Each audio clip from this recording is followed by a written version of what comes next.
que estamos llevando adelante estas jornadas que se empezaron a gestar a principios de este mes. Se hizo el lanzamiento el 6 de junio, pero hace desde el 16, que fue el Día del Ingeniero, donde empezamos con esta maratónica charla hasta el día de hoy. Algunos días se hicieron una, otras dos, pero casi todos los días hubo charlas. Así que hemos tenido mucha actividad durante todos estos días que han pasado y bueno, ya estamos prácticamente casi terminando el mes. Mañana terminamos con las dos últimas charlas. Nos restan las dos de hoy, por supuesto, así que bueno, mi agradecimiento a todos por estar acá. Quiero comentarles que, bueno, este logro se hizo como consecuencia del acompañamiento de todos los distritos que forman parte de este colegio. Ustedes saben que son 7 los distritos, todos colaboraron con sus charlas correspondientes para que nosotros pudiéramos llevar adelante estas actividades, en el cual nos propusimos de alguna manera desde la mesa ejecutiva poder estar cerca de ustedes, poder tener un colegio con amplitud, donde ustedes puedan transmitir también sus ideas, su conocimiento de alguna manera, y también buscando que el colegio tenga una amplia participación, y bueno, logramos que a partir del 6 de junio que se hizo la ingeniería por este sistema Zoom, lo hayamos podido seguir implementando, y creo que nos ha dado muy buen resultado. Así lo demuestran las distintas jornadas que día tras día hemos ido desarrollando, con mucha participación, con muchas felicitaciones de los participantes, así que bueno, seguramente más adelante lo vamos a seguir haciendo de la misma modalidad, trabajando con los distritos, pero bueno, en el día de hoy quiero agradecer especialmente al ingeniero Roberto Lerena, que bueno, nos va a dar una charla sobre los desafíos formativos para la ingeniería argentina en la pospandemia. Creo que es un tema relativamente muy importante, sobre todo en la situación que estamos viviendo en nuestro país en el día de hoy. No tengo ninguna duda que va a ser una charla muy interesante. Así que yo, en nombre del presidente, que no ha podido estar, me pidió a mí que lo salude, bueno, y en el mío propio decirle a todos mi agradecimiento, agradecerle a las autoridades distritales por su acompañamiento, a ustedes que son los que nos dan la posibilidad de llevar adelante esta charla, por supuesto a Roberto, que va a ser el disertante. También quiero destacar el acompañamiento permanente que tenemos tanto de Marcela como de Iván. En todas las charlas nos acompañan permanentemente y también sin ellos sería muy difícil poder llevarlas adelante, así que mi agradecimiento a ella. Y particularmente para esta jornada quiero agradecer a las autoridades del Distrito 2, en la figura de José Luis, que está hoy representándolo, y felicitarlos por la charla que han puesto para el día de hoy. Así que, José Luis, decirte que quedo en tu mano para que lleves adelante la presentación del disertante. Gracias, Ricardo. Muchas gracias, Ricardo. Bueno, el ingeniero Roberto Giordano Lerena, que nos acompaña hoy, es ingeniero en sistemas de la Universidad Nacional del Centro de la provincia de Buenos Aires y especialista en gestión de la tecnología y la innovación de la Universidad Nacional de Mar del Plata. Doctorado en Ciencia y Tecnología de la Universidad Nacional de Cuyo. Ha realizado los programas de actualización profesional en Dirección de Sistemas de Información y en Gerencia Pública e Informática de la Facultad de Ingeniería de la Universidad FASTA. Decano y profesor titular de la Facultad de Ingeniería de la Universidad FASTA y profesor adjunto de la Facultad de Ingeniería de la Universidad Nacional de Mar del Plata. Investigador del Laboratorio de Investigación y Desarrollo de Tecnología en Informática Forense, Procuración de la Suprema Corte de Justicia de la Provincia de Buenos Aires, Universidad FASTA y Municipalidad de General Pueyrredón. Consultor del Programa Nacional de Epidemiología y Control de Infecciones Hospitalarias del Ministerio de Salud de la Nación e investigador Grupo y Desarrollo de Tecnología en Infecciones Asociadas al Cuidado de la Salud, UFASTA-INE. Secretario de Relaciones Interinstitucionales e Internacionales del Consejo Federal de Decanos de Ingeniería de Argentina, CONFEDI. Ha sido presidente, vicepresidente, secretario general y miembro de las comisiones de nuevos estándares Enseñanza y Tecnología.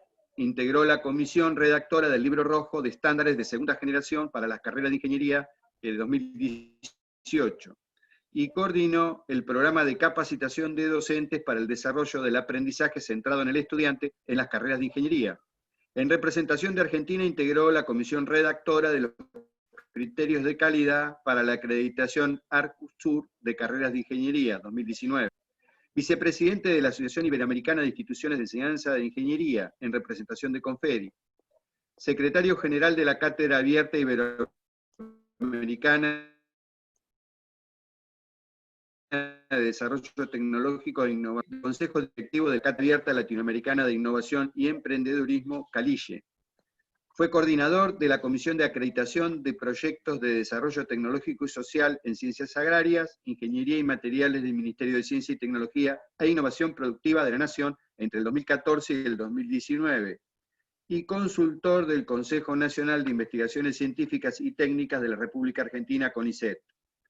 Fue delegado por la República Argentina ante el Comité Permanente de Educación en Ingeniería de la Federación Mundial de Organizaciones de la Ingeniería, FEMOI, entre el 2011 y el 2018.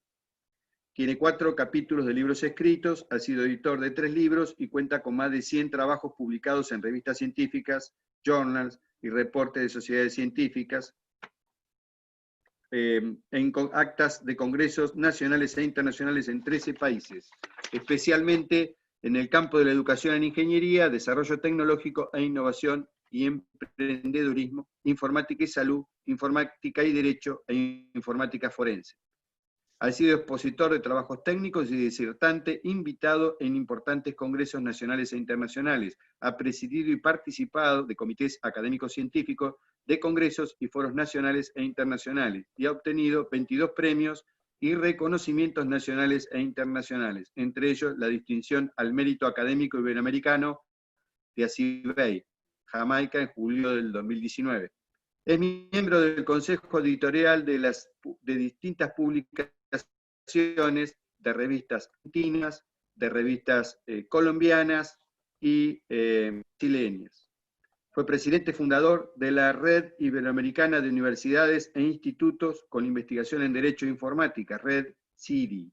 Miembro fundador de la Red Universitaria de Sistemas Embebidos, RUSE. Miembro fundador de la Red Universitaria de Informática Forense, Red UNIF. Miembro fundador de la Asociación de Tecnología de la Información y Comunicación de Mar del Plata, ATICMA, y director fundador de la Revista Argentina de Ingeniería, RADI. Bueno, Roberto, con esta presentación quedamos en la palabra del disertante. Bueno, muchas gracias, José. Muchas gracias a todos, Marcela, Iván, por la coordinación. Vamos a hablar sobre los desafíos formativos para la ingeniería argentina y, dada la circunstancia, hemos agregado el condimento de la pospandemia.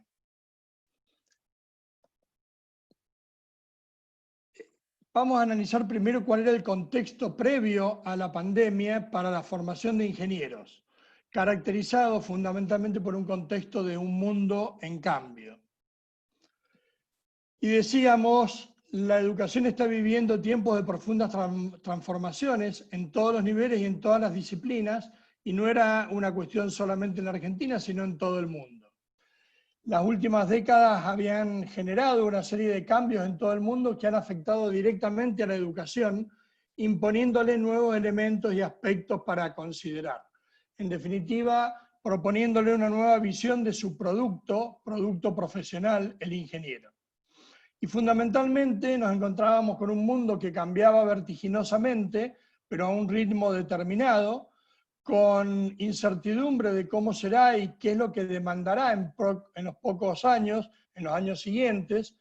Y entonces, en ese contexto, las universidades nos veíamos obligados a formar profesionales larga vida, profesionales que se recibirían a los 25 años, pero que van a ejercer hasta los 75, 50 años de ejercicio, en un mundo donde el escenario cambia permanentemente. El mundo de los 75, muy diferente al mundo de los 25, en el que el ingeniero se gradúa con todas las capacidades que la universidad le brinda. Desde la ONU, en el marco de la Agenda 2030, nos proponen como objetivo transformar nuestro mundo. transformar nuestro mundo para un desarrollo sostenible y nos plantean que la consecución de una educación de calidad será la base para mejorar la calidad de las personas y el desarrollo sostenible. Entonces aquí la ONU deja un mandato, una encomienda específica para las universidades. Según Federico Mayor Zaragoza, ex director de la ONU, de UNESCO, nos dice que la universidad tiene una función preventiva por la cual se entiende el deber de anticipación global, que permitirá a la enseñanza superior desempeñar un papel activo en el seno de la sociedad, especialmente para hacer frente a las nuevas necesidades sociales y ambientales, ayudando a la sociedad a diseñar el futuro y ser dueña de su destino. Con este contexto, en términos internacionales y en términos de mundo, aparece la educación en el escenario y con sus objetivos. La declaración de Anchón, de hecho, nos dice que para transformar el mundo tenemos que transformar vidas mediante una nueva visión de la educación, con medidas audaces e innovadoras, a fin de alcanzar la ambiciosa meta para el 2030. Y acá me detengo en lo de transformar vidas y en lo de medidas audaces e innovadoras. Y por eso, entre las metas del objetivo 4, que es el objetivo que tiene que ver con educación entre los ODS, nos proponen aumentar sustancialmente el número de jóvenes y adultos que tengan las competencias necesarias, en particular técnicas y profesionales, para acceder al empleo, el trabajo decente y el emprendimiento. Esto es interesante porque es la primera vez que las Naciones Unidas habla en términos de emprendimiento cuando se refiere a la formación de profesionales, ¿no? Pero pone el énfasis fundamentalmente en las competencias necesarias.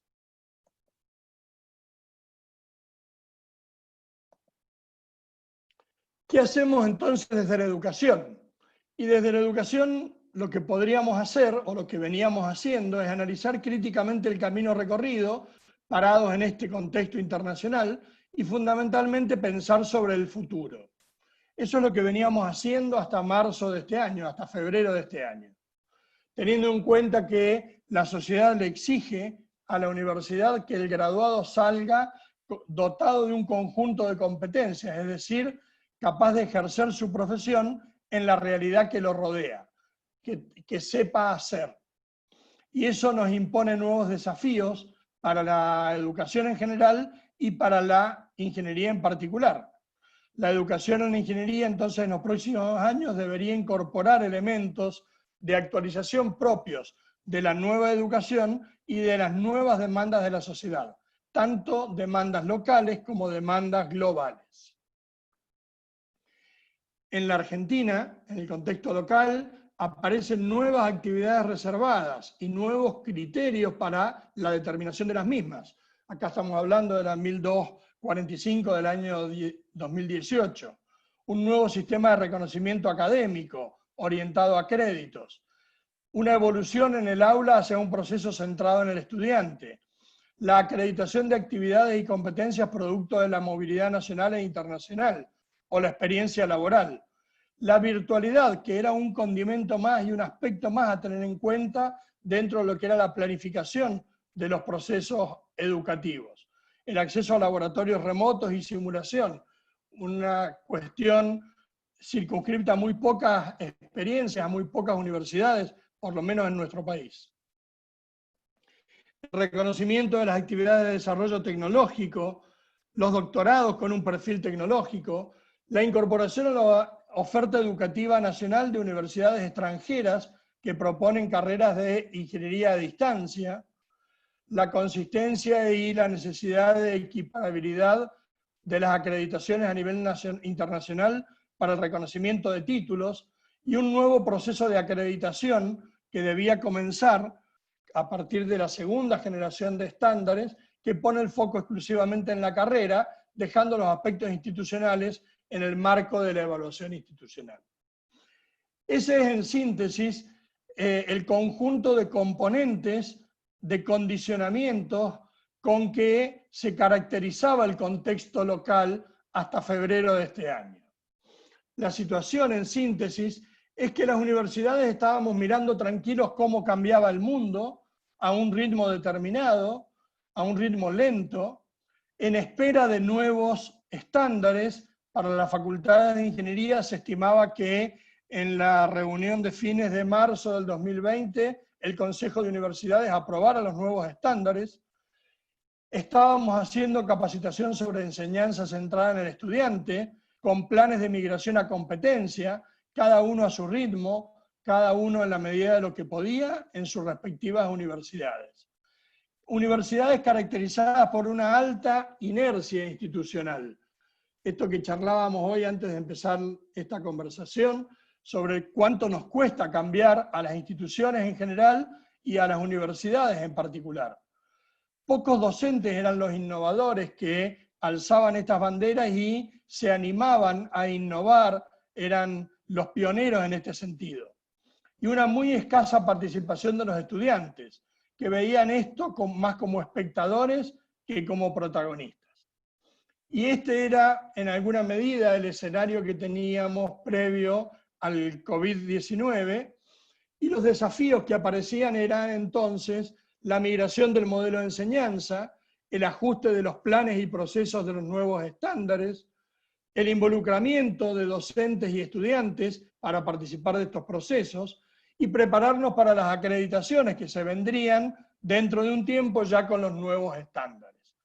Digamos que estos eran en síntesis los grandes desafíos o preocupaciones que estaban en la cabeza de los gestores de las carreras de ingeniería hasta fines del año pasado o principios de este. Y como digo, todo caracterizado en un clima o en un ritmo donde cada universidad lo iba manejando en función de sus posibilidades. El problema es que de repente un día nos encontramos que el mundo cambia de era y entonces aparece, en el caso de Argentina, el 20 de marzo, el aislamiento social preventivo y obligatorio que genera una interrupción en los procesos habituales, un cambio de enfoque, y entonces podríamos decir hoy, tenemos una gestión, unos desafíos, una universidad antes del COVID-19 y otra después del COVID-19. Esto mismo que le pasa hoy a la sociedad, le pasa a cada una de sus instituciones, en particular a las facultades y muy en particular a las facultades de ingeniería. Después del COVID-19 es la incertidumbre, es COVID, cuarentena y después. Lo que tenemos claro es que ya nunca me verás como me vieras. Ya el COVID-19 marcó un cambio de era y hace que ahora debemos ver la cosa y debemos reconocernos en el contexto de una manera diferente a la que veníamos viéndonos y veníamos pensando previo a este evento. Evento totalmente inesperado, evento que nos excede y que por primera vez mete a todo el planeta y a todo el mundo en una misma situación, en un mismo evento social. Cambian entonces la situación y los desafíos después del COVID.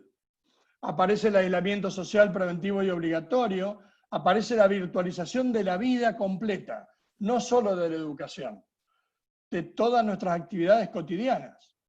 Aparece una educación remota de emergencia, como llama mi amigo Uriel Kuckerman, una educación donde tenemos que salir rápidamente por los mecanismos que tengamos disponibles a educar en forma remota, con instituciones poco preparadas para ello, con docentes poco preparados para ellos, con estudiantes poco preparados, sin una normativa que nos ayude, porque no había una normativa que diera marco a esto.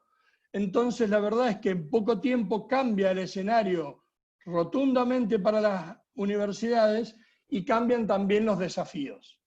Los desafíos en la cabeza de los gestores pasan por la continuidad de la actividad, por la educación a distancia, por la capacitación de docentes y estudiantes en una modalidad express, docentes que tuvieron muchos años para capacitarse y no lo hicieron, de repente tuvieron que salir a hacer cursos a distancia para capacitarse muy rápidamente. Tuvimos que revisar los calendarios académicos, resolver el tema de las prácticas de laboratorio, las prácticas en el terreno, como las prácticas profesionales supervisadas o los proyectos finales. La problemática de las evaluaciones, cómo evaluamos, si estamos tranquilos y conformes con las evaluaciones, si esas evaluaciones garantizan la identidad y todo lo que tiene que ver con eso. Y sobre todo, prepararse para la vuelta, entendiendo que todo lo que estamos haciendo deja una huella y esa huella después va a ser condicionante para el regreso a la nueva normalidad, para el regreso después de este aislamiento social preventivo y obligatorio.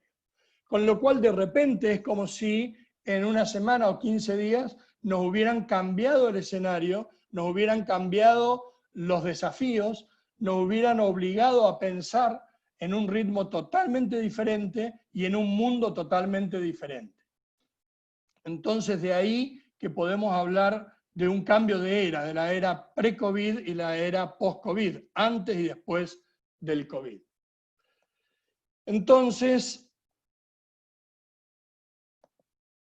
la pregunta es, ¿qué hacemos? Y bueno, en este ¿qué hacemos? Como la consigna de la actividad es analizar los desafíos y el contexto, yo también he dividido esta ponencia en dos partes. En lo que podemos decir la innovación en la formación de ingenieros que veníamos llevando adelante como proceso hasta marzo de este año, con un nuevo marco formal, nuevos estándares y planes a mediano plazo, por un lado, y por otro lado, la inmediata innovación obligada en el proceso de enseñanza-aprendizaje que nos impuso este aislamiento, donde las características fundamentales son la urgencia, la virtualización, la evaluación, la reevaluación. Es decir, la adecuación de los procesos y la evaluación de la experiencia para luego quedarnos con lo mejor de los dos mundos, el mundo antes de COVID y el mundo después de COVID. De esa intersección de lo mejor de los dos mundos es donde vamos a encontrar el escenario para las próximas semanas, una vez que esto termine.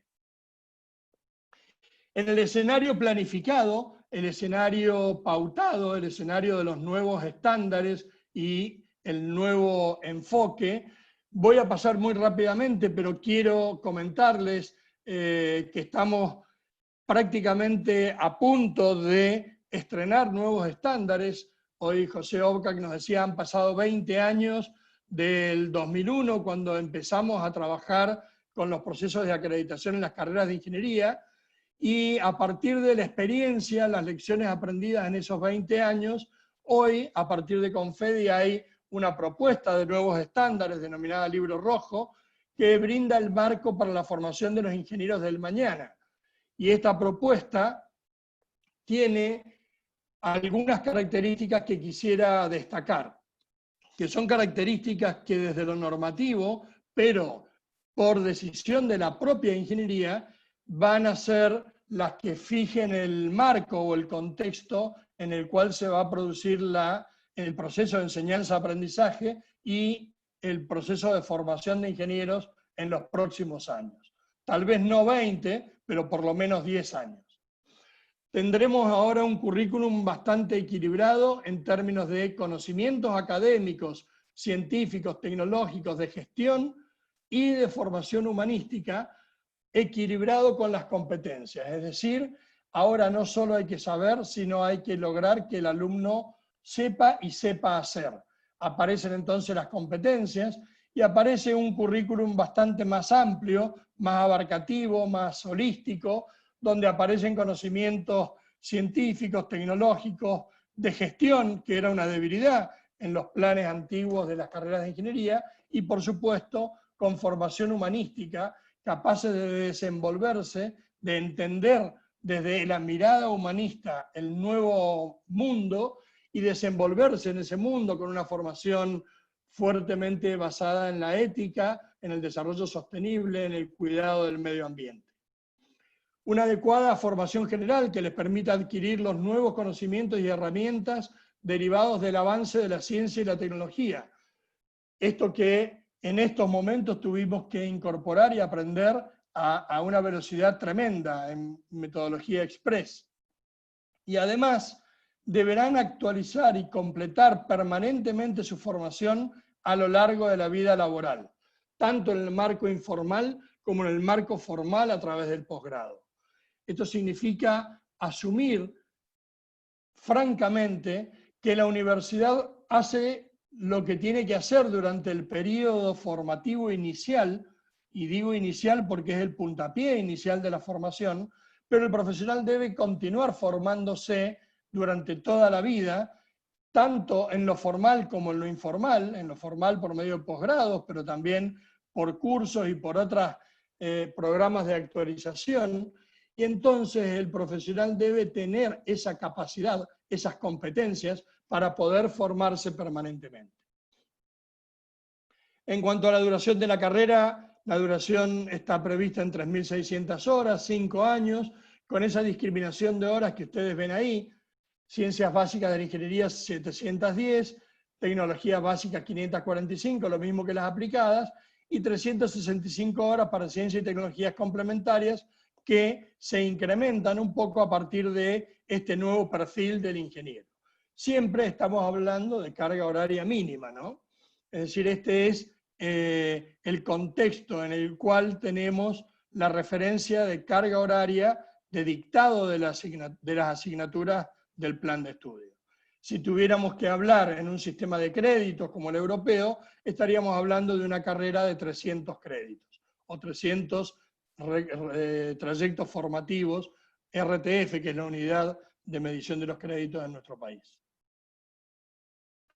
En cuanto a las condiciones generales comunes para todas las ingenierías en estos nuevos estándares, que reitero, de aplicación inminente, los objetivos de la carrera deben ser consistentes con la misión de la universidad. Es necesario garantizar esa consistencia, evidenciar esa consistencia.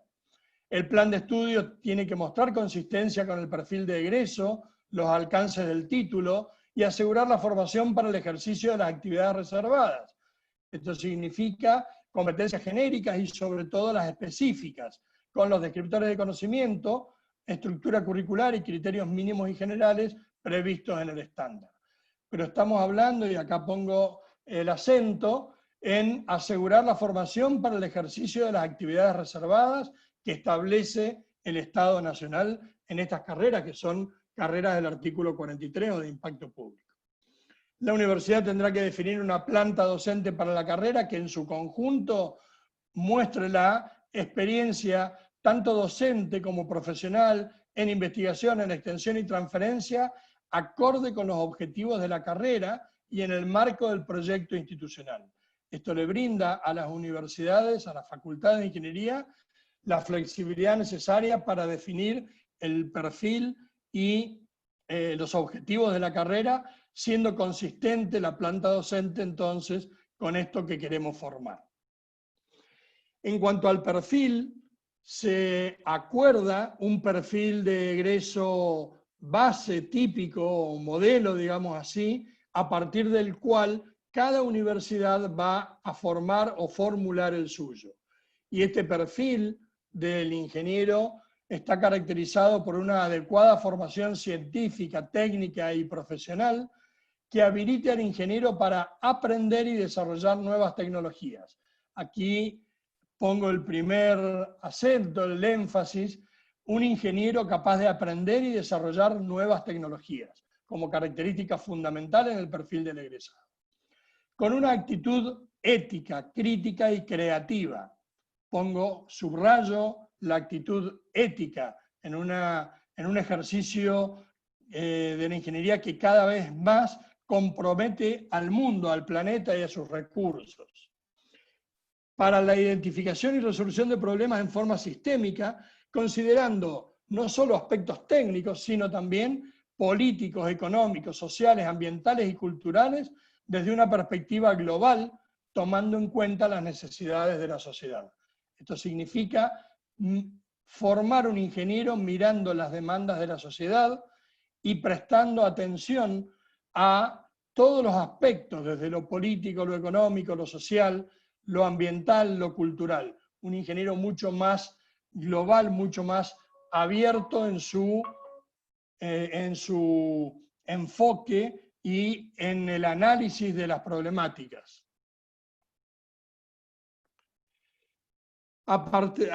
En cuanto a las competencias, estos nuevos estándares proponen que cada institución universitaria va a determinar para sus carreras cuál es la estrategia de desarrollo para asegurar estas competencias de egreso. Las competencias de egreso genéricas, que llamamos ejes, o que el nuevo estándar llama ejes, que son comunes para todas las carreras. Y el plan de estudios debe garantizar además el desarrollo de las competencias específicas, es decir, las actividades reservadas definidas en la terminal y verificar el cumplimiento, además, de la formación en el proyecto académico de la carrera, de los alcances del título que defina la institución.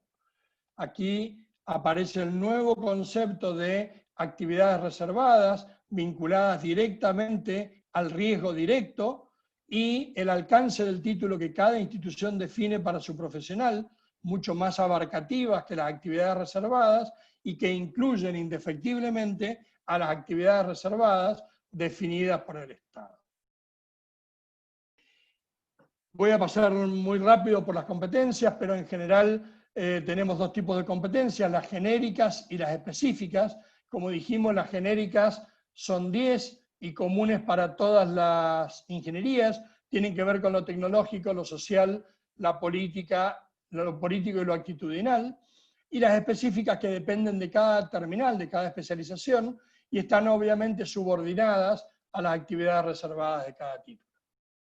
Las competencias, entonces, ahora se pueden distribuir el desarrollo de estas competencias libremente a lo largo de todo el plan de estudios, cosa que nos da libertad para organizar las asignaturas dentro del plan de estudios y no nos obliga necesariamente a tener todas las ciencias básicas en los primeros años y luego las tecnologías en los ciclos superiores. Se incluye la competencia de comprensión de lenguas extranjeras, preferentemente el inglés, y se incluye la elaboración de un trabajo de carácter integrador e instancias de práctica profesional supervisada para garantizar justamente el desarrollo de competencias en el terreno, en la actividad preprofesional. Tanto las competencias genéricas, que como digo, el nuevo estándar denomina ejes, como las específicas de cada terminal, pueden desarrollarse y perfeccionarse también fuera del ámbito académico. Y esta también es una innovación importante dentro de lo que son los nuevos estándares, porque en alguna medida implica el reconocimiento de la contribución al desarrollo y fortalecimiento de las competencias de egreso, que significa la actuación en el campo laboral, en el marco de actividades extracurriculares, actividades solidarias, actuación ciudadana, entre otras. Es decir, la universidad reconoce con esto que dentro de la universidad se desarrollan competencias y también fuera de la universidad se desarrollan competencias, reconoce en definitiva a la sociedad como un espacio formativo y acepta el reconocimiento de esas competencias generadas fuera del ámbito académico formalmente dentro del ámbito académico. Y esto es una invitación al trabajo interactivo, conjunto, en lo que hace a la formación de profesionales entre el sector académico y el resto de los sectores de la sociedad. Estas son las competencias tecnológicas comunes para todos los ingenieros.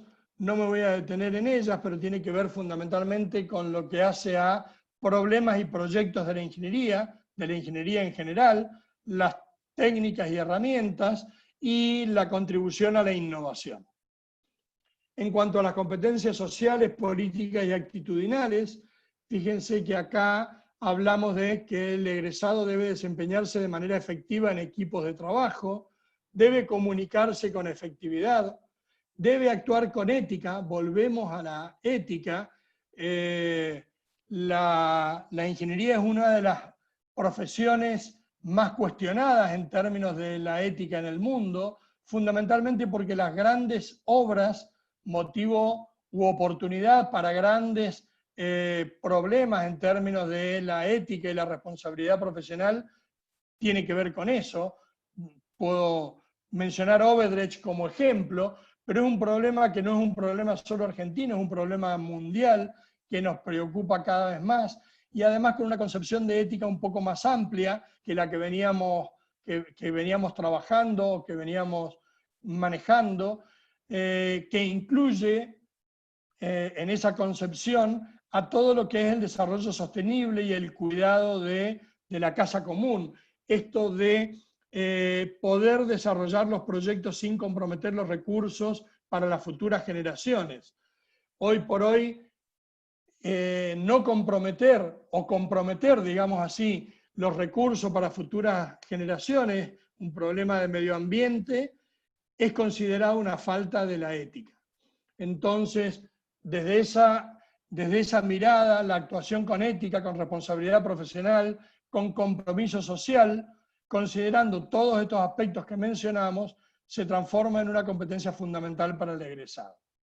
Otra que, si me preguntan, es la que más me gusta, es la que más énfasis creo que debemos poner los docentes, es la de aprender en forma continua y autónoma. Y de hecho, esta situación de pandemia puso en evidencia la necesidad y la importancia de esta competencia en los docentes en particular y en los profesionales en general.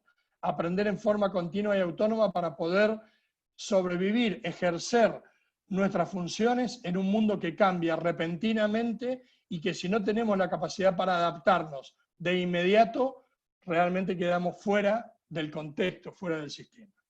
Y por último, actuar con espíritu emprendedor. Estas son, como digo, las competencias genéricas, es decir, cuál es el ingeniero que estamos pensando que necesita la Argentina y el mundo y que las universidades vamos a tener que empezar a formar, de hecho, la gran mayoría ya estamos trabajando en esto, a partir de los próximos estándares.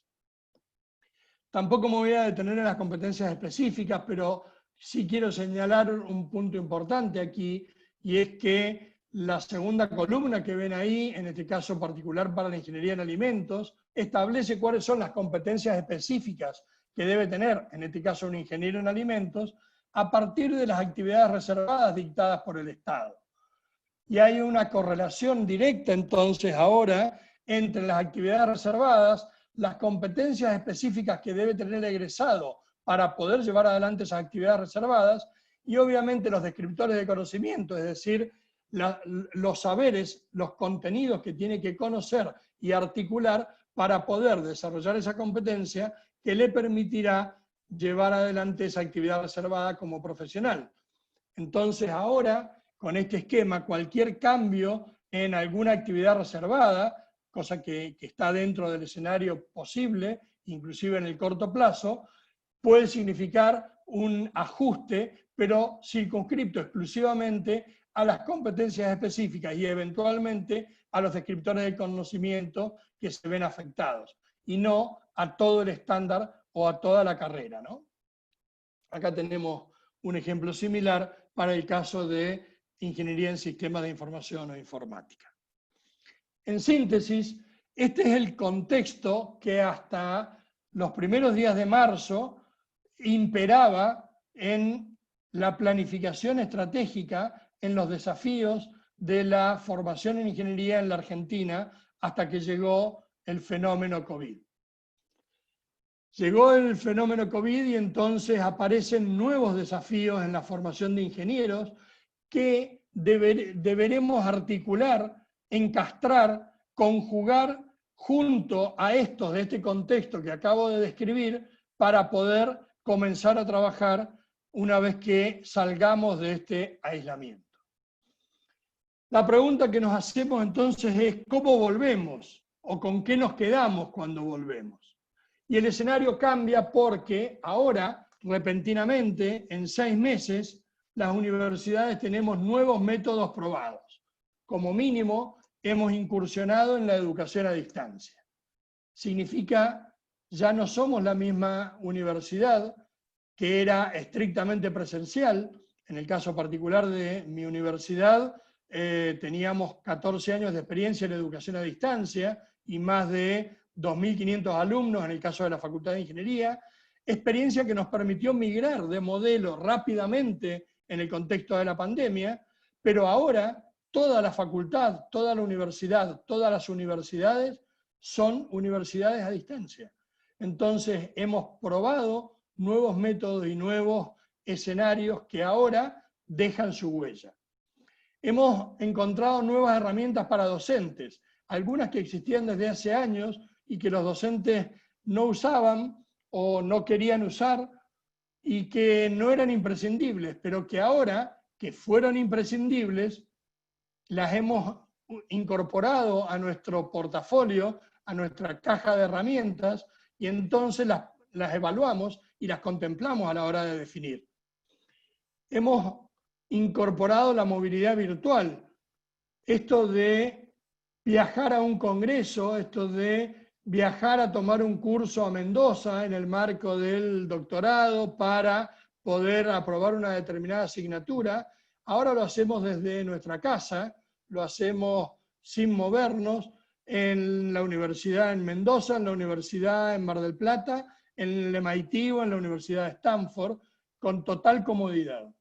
Entonces esta versatilidad que le da el sistema a los alumnos, a los docentes, no solo de estudiar, sino también de enseñar a alumnos de otros países, de otras universidades, abre un juego mucho más amplio a la hora de la movilidad, mucho más económico, mucho más cómodo, sin movernos, sin pagar pasajes, sin pagar hoteles, sin perder tiempo en trasladarnos.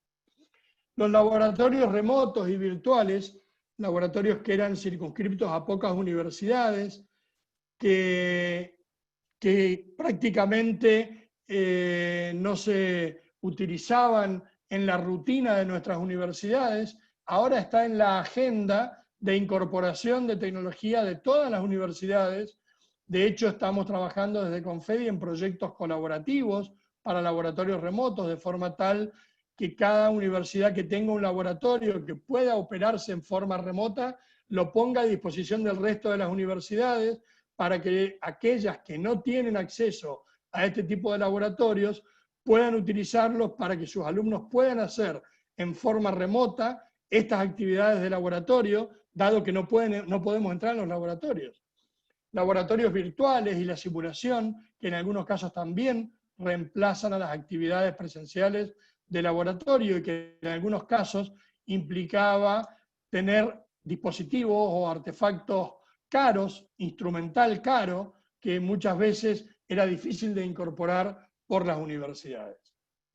Nuevos modelos de enseñanza, nuevos modelos de enseñanza que veníamos conversando desde hace tiempo y que cada uno iba aplicando tímidamente en sus respectivas universidades y que ahora, con este nuevo escenario, tuvimos oportunidad de ponerlos en juego, de animarnos a llevarlos adelante, y hoy se han ido incorporando a la agenda y a la metodología de trabajo de los docentes. Nuevos métodos de evaluación, un nuevo concepto de evaluación con nuevos mecanismos, nuevos exámenes, pero además nuevas herramientas de evaluación y nuevos mecanismos que van más allá del examen, que, insisto, siempre estuvieron disponibles y que ahora, apurados por la contingencia, echamos mano de ellos para aplicarlos. Estudiantes diferentes, y este es un punto fundamental. Los estudiantes han cambiado drásticamente en poco tiempo, y han cambiado y han descubierto cosas muy interesantes que antes no conocían porque las universidades no se las dábamos. Y ahora que han podido experimentarlo, pueden evaluar, pueden comparar y pueden opinar al respecto. Con lo cual, la opinión de los estudiantes en el proceso de enseñanza-aprendizaje ahora va a ser fundamental. Ahora va a ser un estudiante mucho más comprometido en esto, porque ya ha probado muchas cosas que antes la universidad no ponía a su disposición y ahora sí. Entonces, el diálogo estudiante docente va a ser más franco, va a ser más llano, y los estudiantes van a tener una opinión mucho más calificada en esto. Y obviamente los docentes son diferentes. Ustedes me dirán, muchos docentes no cambiaron, adaptaron simplemente sus formas y están esperando que termine el aislamiento para volver a la vieja normalidad. Y puede que así sea, pero también hay muchos docentes, y yo creo son la mayoría, que así como los estudiantes cambiaron, cambiaron también ellos.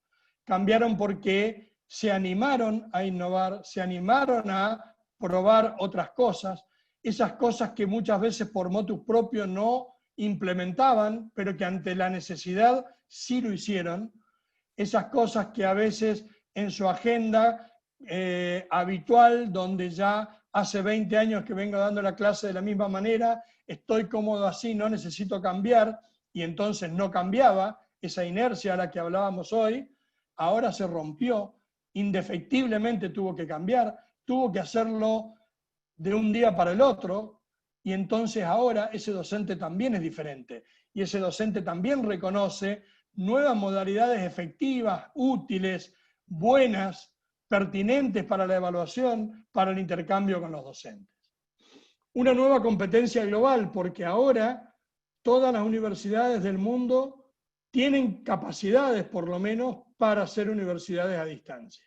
Con lo cual ahora cuando un alumno quiere estudiar una carrera o una asignatura o un curso, sabe que tiene capacidad en todas las universidades del mundo para que se lo ofrezcan.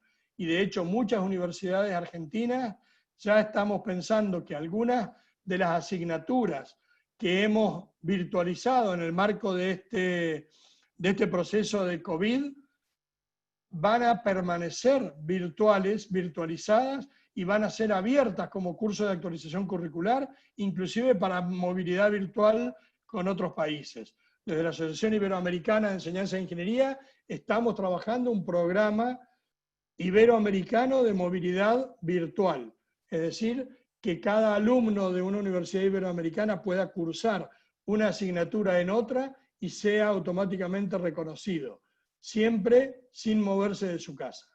Tendremos la posibilidad de que un alumno por la mañana curse una materia en su universidad, en su ciudad, pero a la tarde curse otra materia en una universidad europea y a la noche en una universidad estadounidense o una universidad asiática, sin moverse de su casa. Y que con ese kit de asignaturas que ha ido cursando y eligiendo en diversas universidades del mundo, conforme su carrera, y sean estas reconocidas en tanto y en cuanto desarrollan y fortalecen sus competencias como ingenieros. También la universidad como institución cambió. Hay nuevas formas en los procesos administrativos. La digitalización y el teletrabajo, que eran siempre metas y siempre declamaciones de las instituciones, ahora son realidades efectivas. Entonces, muchos trámites que hoy se han digitalizado van a seguir siendo digitalizados y van a seguir en esa modalidad toda la vida. Hemos descubierto que muchas actividades que se hacían por teletrabajo, que se hacían en forma presencial, perdón, hoy se hacen por teletrabajo con exactamente igual calidad, igual efectividad, inclusive con mayor grado de satisfacción por parte de los usuarios de esa actividad. Con lo cual es probable que muchas de estas actividades se mantengan en este formato. En general, una universidad con menos presencialidad, de hecho hoy están las puertas cerradas con llave y la universidad está funcionando distribuida en la casa de cada uno de sus actores, de sus integrantes. Menos reuniones y reuniones virtuales más cortas, más precisas, menos viajes, y se los digo desde una realidad de muchas veces tener que viajar a Buenos Aires por una reunión de 2 horas y pegar la vuelta en el mismo día. Aún haciéndolo en avión, estábamos más tiempo en el aire que en tiempo en la reunión. Y hoy nos ponemos a repensar y decimos, ¿vale la pena eso? ¿Vale la pena todo ese movimiento si 3 minutos antes nos encontramos en Zoom y decanos, por ejemplo, de 20 universidades de 20 provincias distintas nos encontramos y tenemos una experiencia similar que nos permite llevar adelante nuestros programas, nuestros proyectos en forma virtual. En definitiva, la pregunta que nos tenemos que hacer es, en solo 3 meses o 100 días, ¿tenemos las mismas universidades? Mi respuesta claramente es no. No tenemos las mismas universidades. No tenemos las mismas instituciones. No tenemos la misma sociedad. Fundamentalmente no tenemos los mismos estudiantes, docentes ni gestores. No tenemos, en definitiva, las mismas universidades. Entonces, el escenario es diferente y ahora tendremos que conjugar estos dos mundos, el mundo presencial con el mundo virtual, el mundo de los nuevos estándares, el nuevo contexto y los desafíos que teníamos previos a marzo con los desafíos actuales. En ese sentido, para ir terminando, los nuevos estándares conjugan aspectos políticos, conceptuales y normativos que configuran un escenario propicio para la innovación en la formación de ingenieros. Y en ese sentido, podemos decir que hemos sido preclaros en términos de plantear un escenario normativo que nos permita adecuarnos a diferentes escenarios fácticos. Hoy, estos estándares que no estaban pensados para la virtualidad nos permiten perfectamente de innovar y desarrollarnos en este nuevo escenario en el que nos encontramos. Con lo cual, celebro y destaco el trabajo de Confedi y de todos los que participaron de ese proceso, porque gracias a estos nuevos estándares vamos a poder, con nuevas universidades, nuevos docentes, nuevos alumnos, llevar adelante nuevos procesos formativos. Tenemos entonces la facultad de un nuevo marco, más flexible para formar al ingeniero que consideramos que nuestro territorio y nuestro país necesita. Un marco para formar a este nuevo ingeniero, el ingeniero post-COVID. Y en esto, claramente, otra de las cosas que habíamos planteado en el marco de los estándares y que esta pandemia viene a confirmar rotundamente, es que las universidades solas no pueden. Deben trabajar con los actores del territorio, deben trabajar con la sociedad para poder definir y redefinir sistemática y dinámicamente el ingeniero post-COVID. El ingeniero que hoy es post-COVID y mañana será post otro evento y pasado será post otro evento. Ese ingeniero debemos ir redefiniéndolo juntos. Es un trabajo de la sociedad, donde formadores y demandantes, y aquí los colegios profesionales tienen un rol fundamental, tienen que interactuar y tienen que dinámica y sistemáticamente ir definiendo ese ingeniero que necesitamos para que las universidades podamos ir formándolo en forma conjunta con los actores de la sociedad. Ya no volvemos más a la era de antes de COVID. Les aseguro que no volvemos más a la era de antes de COVID. Debemos capitalizar la experiencia. Ahí radica el gran desafío, la inteligencia institucional, en cómo capitalizar esa experiencia. El nuevo escenario nos exige y nos ayuda a ser más flexibles y más efectivos. Rompió la inercia, la rompió inmediatamente, es como si hubieran tirado una bomba que rompe con todos los preconceptos y con la inercia institucional. Y ahora, claramente, esto trae una evidencia más de la necesidad de flexibilidad y efectividad en los procesos formativos. Trabajando juntos como sociedad vamos a poder lograr que la educación efectivamente mejore la vida de las personas, que es lo que la ONU, las Naciones Unidas, nos está pidiendo. Creo que desde la Facultad de Ingeniería de Argentina estamos asumiendo un papel activo en el seno de la sociedad, como formadores y como ingenieros, para hacer frente a las nuevas necesidades sociales y necesidades ambientales, para ayudar a la sociedad argentina a diseñar el futuro y ser dueña de su destino post-COVID, que va a necesitar mucha ingeniería, va a necesitar mucho de desarrollo, va a necesitar mucho de trabajo conjunto. En síntesis, y me voy a valer de acá de la frase de algunos reconocidos especialistas, la educación no cambia el mundo, pero cambia a las personas que van a cambiar el mundo. Y ahí es donde tenemos nuestra gran oportunidad y nuestro gran desafío como formadores. Cambiar a las personas para que cambien el mundo y pueda ese mundo soportar estos nuevos escenarios y estos nuevos embates como el del COVID. Y en eso de la educación, la ciencia puede divertirnos y fascinarnos, pero claramente, y en esto coincido con Isaac Asimov, es la ingeniería la que cambia el mundo. A la ingeniería le cabe una responsabilidad sustantiva en el mundo y en el desarrollo en general, especialmente en estos momentos donde hay que salir del escondite, salir de esta situación en la que estamos. Y por último, deberíamos prepararnos para lograr que el COVID-19 sea recordado no por las muertes y la destrucción que causó, sino porque generó la oportunidad para que creáramos un nuevo mundo, un mundo de empatía, de paz, de aire limpio y distribución de la riqueza entre todos sus habitantes. Creo que ese es el verdadero desafío del mundo hoy.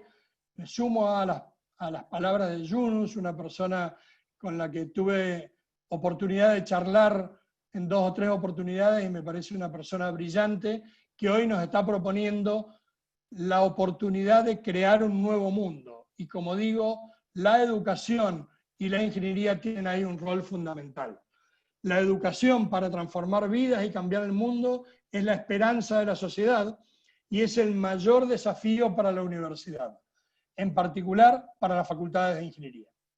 Esto sintetiza en alguna medida mi visión respecto de los desafíos formativos para la ingeniería argentina post-pandemia, que era el tema en el que me pidieron que desarrollara y que compartiera mis apreciaciones o mis ideas con los colegas del Colegio de Ingenieros de la provincia. Así que es todo por mi parte y quedo abierto para las preguntas que tengan. Les agradezco la atención y ahí tienen mi correo electrónico por si quieren comunicarse. Bueno, muchísimas gracias, Roberto. Realmente muy linda la exposición. Y recordaba la lectura de un trabajo que me alcanzaste vos a principios de este año. Se cumplen 150 años de la ingeniería argentina y tú me alcanzaste un trabajo que fue la tesis doctoral del ingeniero Huergo, para que la leyera, para que le diera una mirada. Realmente me llama mucho la atención, o me llamó mucho la atención, la visión de Huergo, que era un estudiante en aquella época, cuando hace su tesis, respecto de el mundo, respecto de la situación económica de nuestro país, y también hace una introducción de cómo el movimiento económico, ¿no? Porque él centra su tesis se mete en el debate del desarrollo de caminos, de los anchos que deberían tener las rutas pavimentadas o los caminos de comunicación en ese momento, y también en el debate del ancho de las vías férreas en función de las proyecciones de la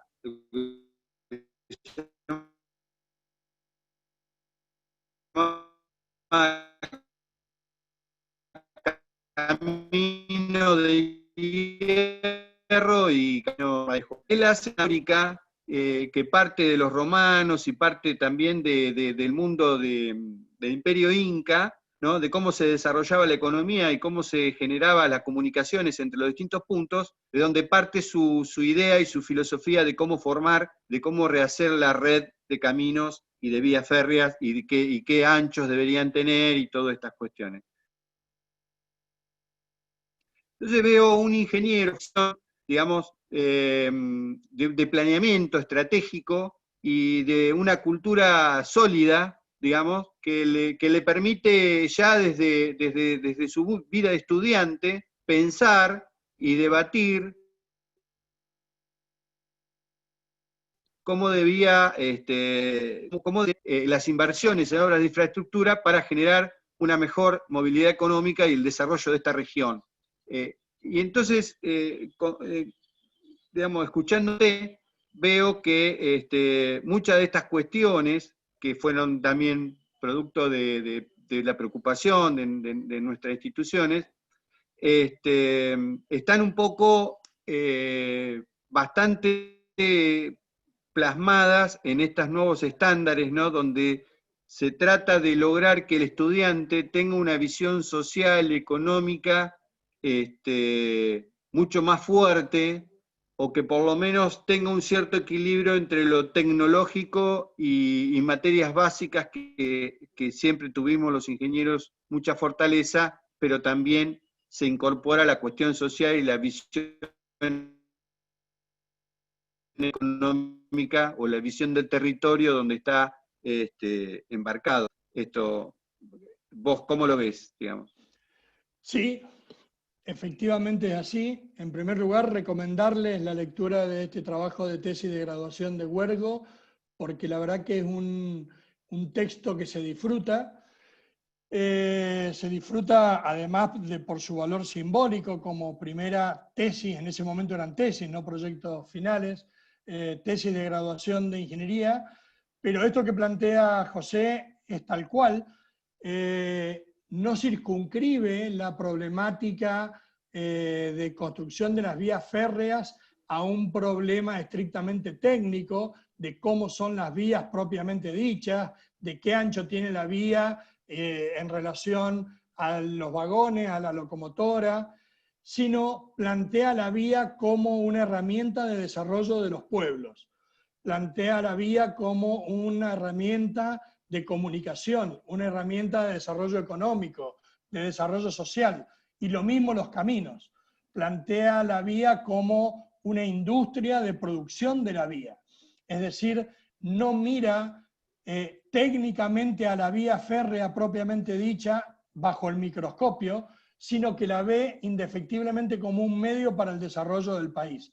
Y entonces incorpora a su análisis una serie de variables totalmente ajenas a la problemática netamente técnica, sino que tienen que ver con la problemática económica, social y de desarrollo del país. Precisamente este nuevo marco de estándares apunta a eso, apunta a una visión del ingeniero mucho más holística del mundo, que incorpora variables medioambientales, sociales, económicas, de desarrollo, que le dan una visión mucho más amplia y entonces busca soluciones que van mucho más allá de la estricta y sola técnica. Busca efectivamente la ingeniería como el desafío de resolver con ingenio y creatividad problemas para mejorar la calidad de vida de la gente, ¿no? Y efectivamente nuestros nuevos estándares generan ese contexto, ese espacio, esa invitación, y esa invitación que por ahí eventos como este del COVID lo ponen en cruda relevancia, ¿no?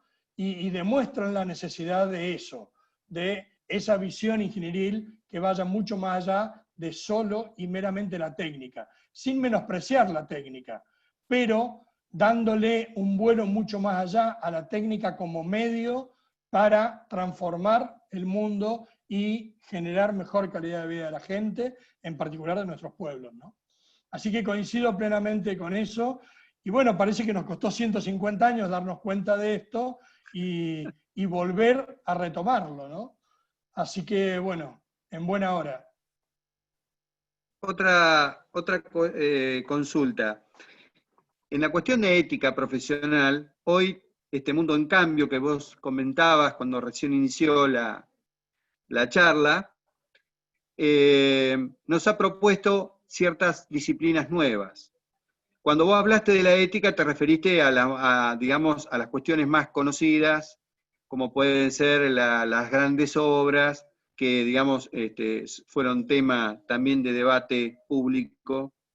Pero digamos, hay otras cuestiones, como por ejemplo la inteligencia artificial o la biomedicina, donde las cuestiones éticas parece que tienen una connotación mucho más fuerte, no, quizá, no sé si mucho más fuerte, pero sí desde un punto, o analizada desde un punto de vista diferente, o qué connotaciones tienen estas, qué impacto pueden tener el ejercicio de estas profesiones, digamos, donde debemos tener una mirada mucho más fuerte desde el punto de vista de la ética.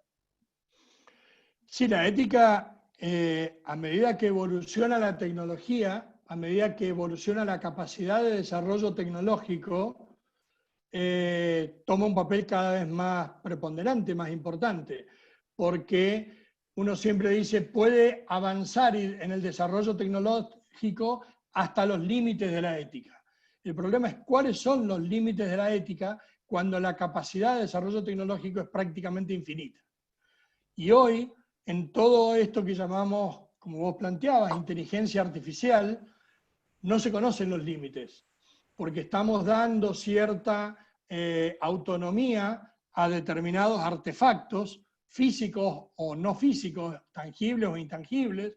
Puede ser un auto de estos que se manejan, se autoconducen, o puede ser un sistema informático en general, o una red inteligente que toma decisiones por sí sola, y en ese sentido nos cabe un debate, puertas adentro de la ingeniería, de hasta dónde llevar estos desarrollos tecnológicos y hasta dónde la ingeniería tiene que ganarse el espacio y la garantía, digamos así, de un desempeño ético.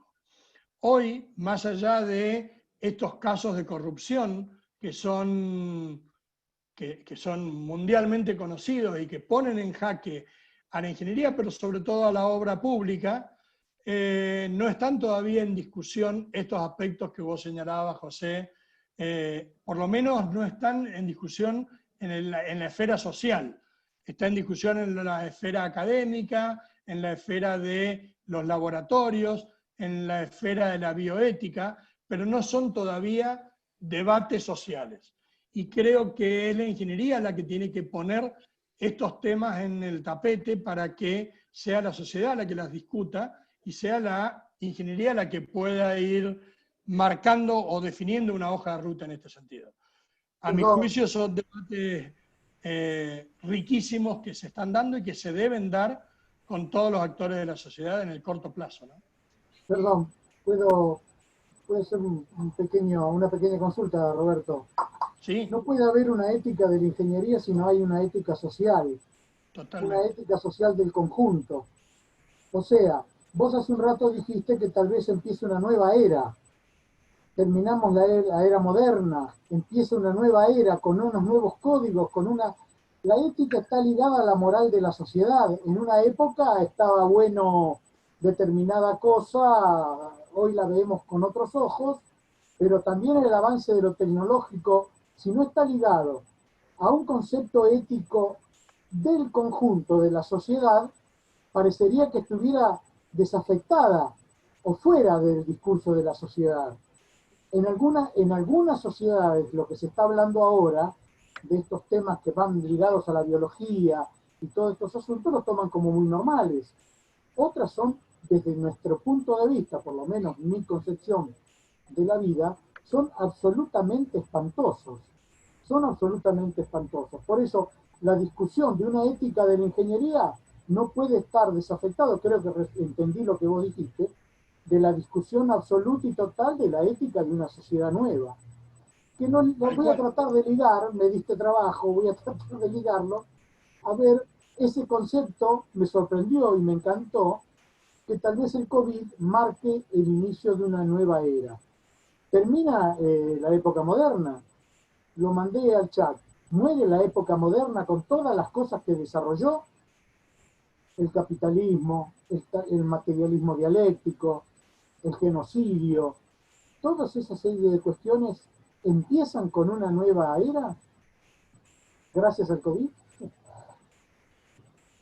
A ver, en primer lugar, respecto de la ética, justamente es uno de los puntos clave a los que me refería cuando decía la universidad sola no puede. Uno puede poner una asignatura de ética y pueden los alumnos estudiar ética y desarrollar competencias éticas y sacarse un 10 en la materia ética y después cuando salen al mundo se encuentran con una situación determinada, con determinados dilemas, y entonces es la sociedad toda la que tiene que poder trabajar esos aspectos de la ética. No alcanza con asignaturas o con trabajos prácticos o con leer libros de ética, digo. Es un compromiso o un desafío para la sociedad toda. Y ahí los colegios, por medio de sus instrumentos, pero también por medio de sus enfoques desde lo conceptual, tienen que aportar. Cada uno de los aportes de los actores de la sociedad tiene que aportar en este sentido. Y debe darse un debate que a mi juicio todavía no se está dando. Respecto, con lo cual, si quieren dejo la invitación, y creo que sería una actividad sumamente interesante para discutir en el ámbito del colegio, con las universidades de la provincia, todos estos temas de la ética, ¿no?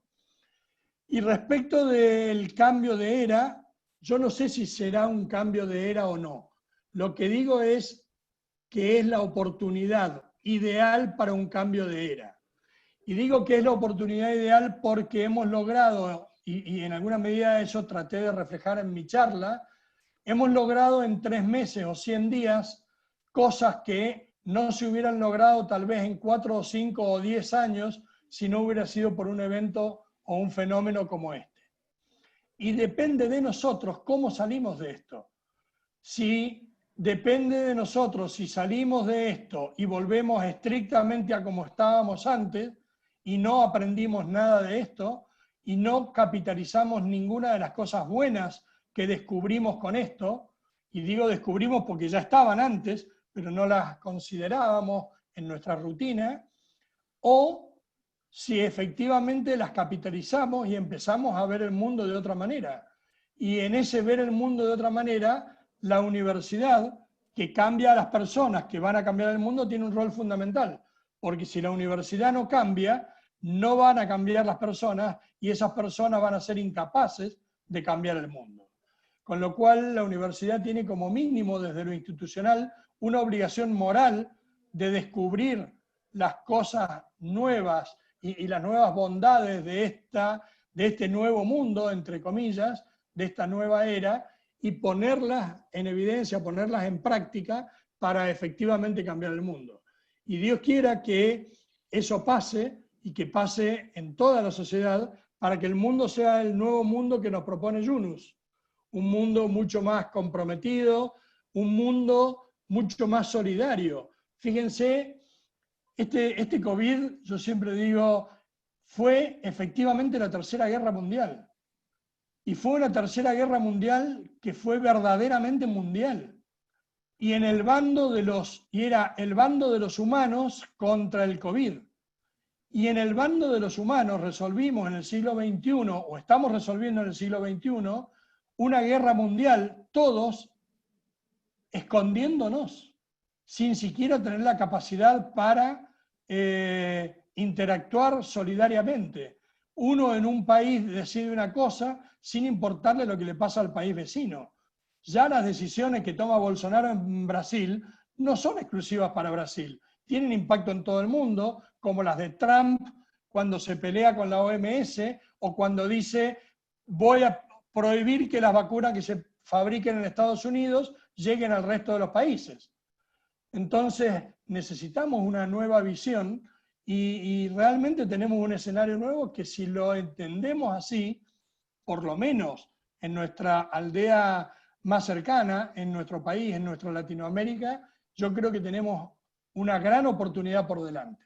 Si no lo entendemos así, seguiremos escondiéndonos mecanismos del siglo XIV para resolver problemas del siglo XXI ante la falta justamente de esa ética, de esa moral, de esa solidaridad, de ese nuevo mundo mucho más social que necesitamos, ¿no? Son apreciaciones personales, claramente, ¿no?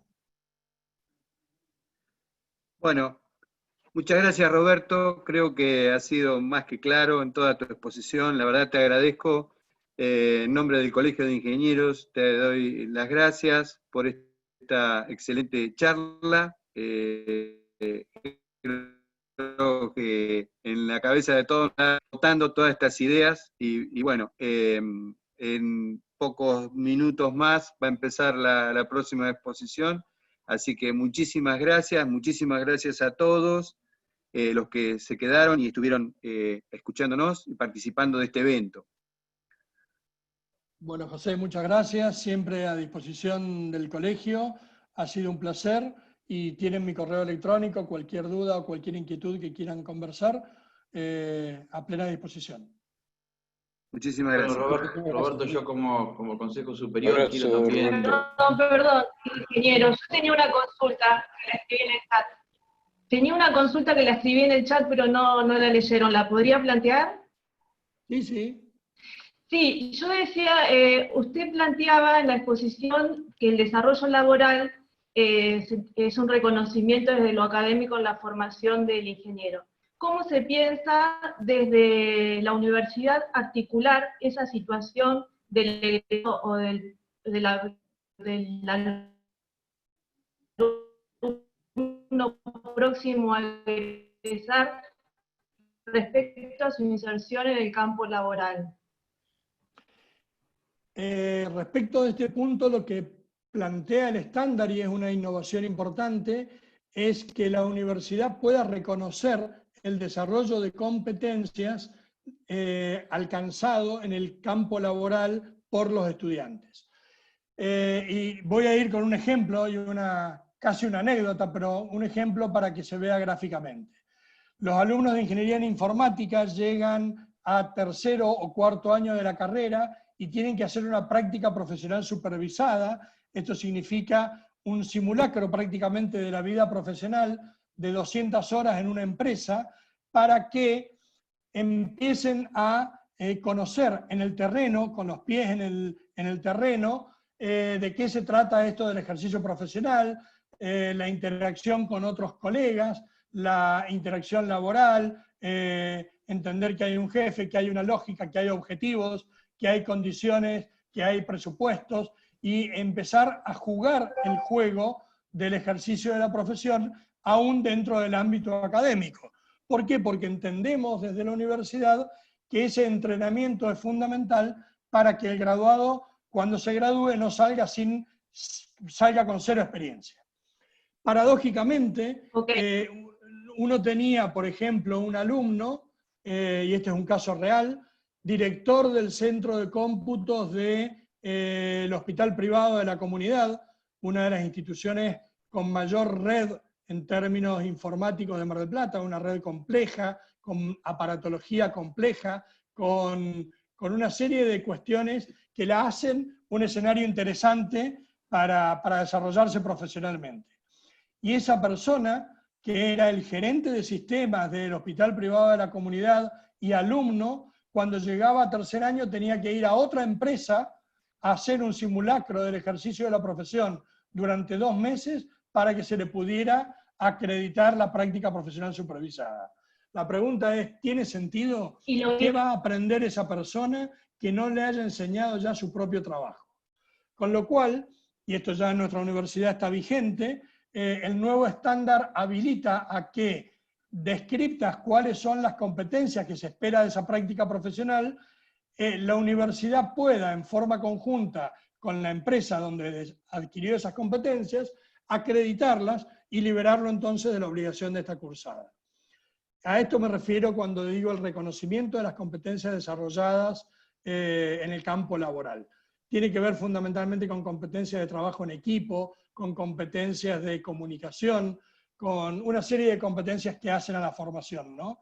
Y hasta el momento, o en la vieja concepción de la educación, se entendía que todo lo que no pasaba dentro del aula no era educación.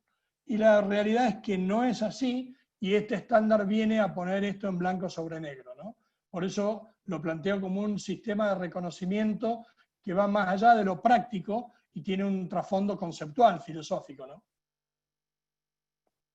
Sí, pero la universidad ayuda al alumno para entrar en esas empresas, por así decirlo, o es porque un alumno está trabajando y después la empresa le reconoce ese desarrollo.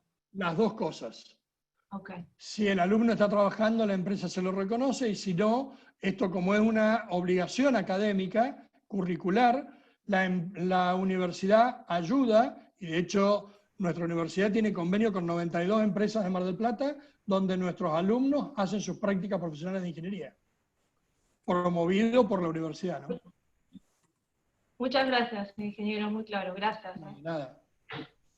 Bueno, lamentablemente se nos ha acabado el tiempo porque en unos minutos comienza la segunda charla.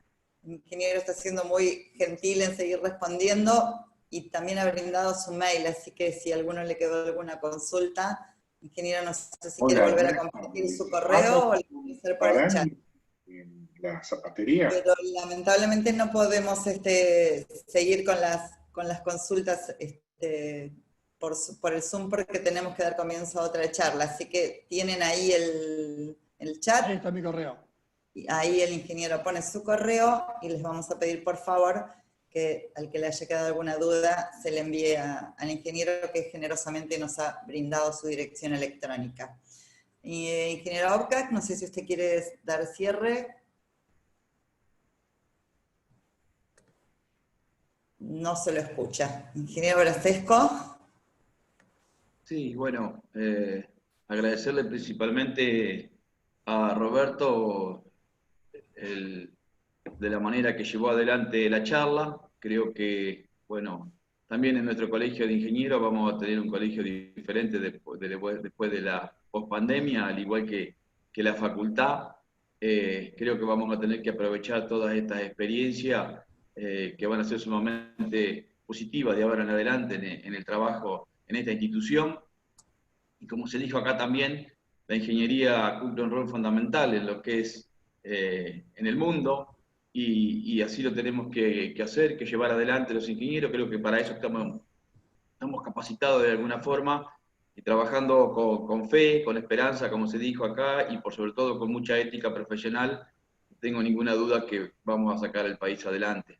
Así que muchas gracias, ingenieros, por su charla. Agradecerles también a todas las autoridades distritales que nos están acompañando, especialmente en este caso particular al Distrito 2, que también ha puesto a consideración esta charla en este programa de actividades que estamos llevando adelante, e invitarlos a la próxima charla que se va a llevar dentro de un ratito, como bien se dijo acá, más precisamente a las 18 horas, que van a hablar sobre la gestión de recursos hídricos de la provincia de Buenos Aires, a cargo del ingeniero Guillermo Genliski, que pertenece al Distrito 5. Así que, de mi parte, nada más, agradecerles a todos la participación y muy buenas tardes. Gracias. Bueno, muchísimas gracias. Buenas tardes. Hasta la próxima.